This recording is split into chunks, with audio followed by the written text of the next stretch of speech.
Hello, and today we're making tongue. Cow tongue in mushroom sauce. Exactly. So we put it in a pot big enough to contain the Cow tongue. tongue. And we add spices. Mustard, coriander seeds, and black pepper. And of course salt, and we crush it a bit just to get more taste. To the water we add some onion and some leaves from the garden. And you should add water until the tongue is completely covered.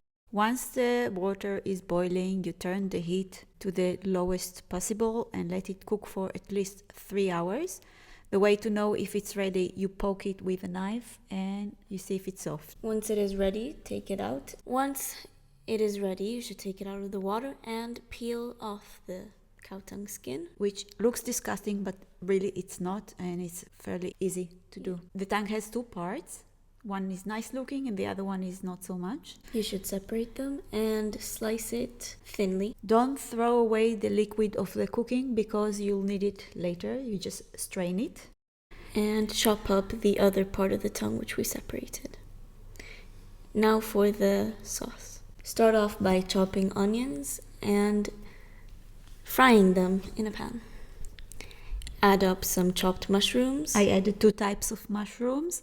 And I added also red wine, which preferably is white wine, but I didn't have any white wine. And some of the cooking liquid after straining. Let it simmer.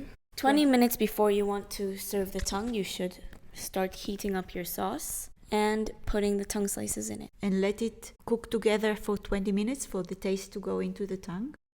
Now for the other part. What do I do with the other part? I take some yellow string beans.